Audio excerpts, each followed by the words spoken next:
It's the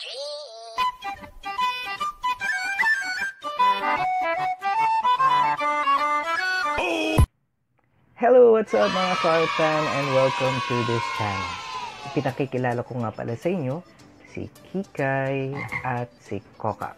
Sila ang makakasama natin for today. Mamaya ay tuturuan ko kayo kung paano gawin ito. Kaya kung bago ka pa rin sa channel to, please don't forget to hit the like, subscribe, hit the notification bell para maging updated ka sa mga susunod pa nating mga videos.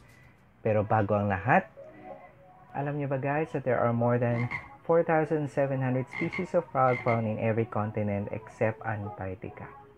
At karamihan sa mga palakang ito can jump 20 times their own height. And it comes in all sorts of colors like yellow, green, red, blue, black, and many more. And the colorful skin of many tropical frogs act as a warning to predators that they are poisonous.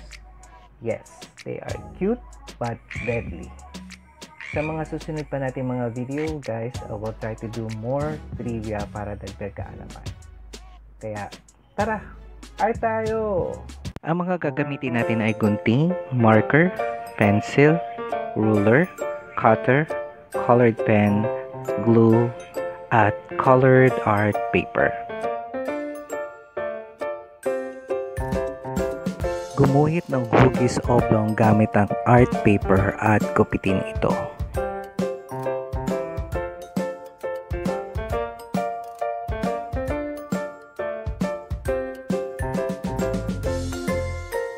Pagkatapos ay gumuhit ng hugis bibig gamit ang lapis o marker.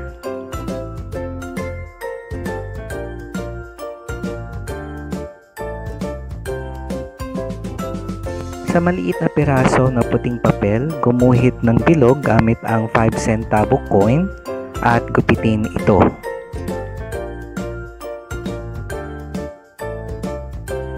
At pagkatapos ay gumuhit ng itim na bilog gamit ang marker.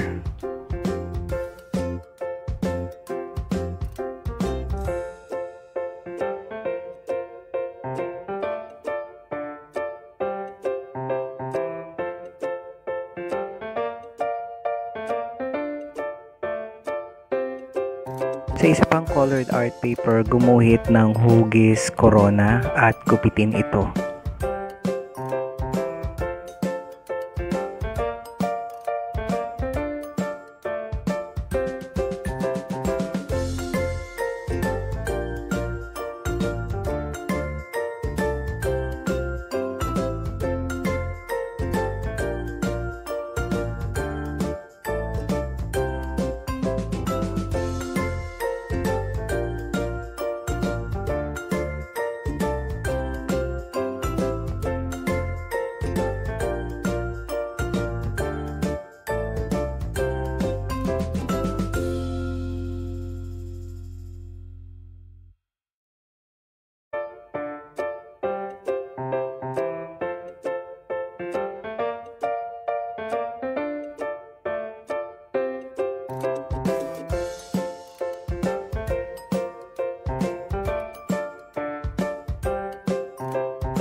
Ito na ang ating finished product. See you again next time for another art video.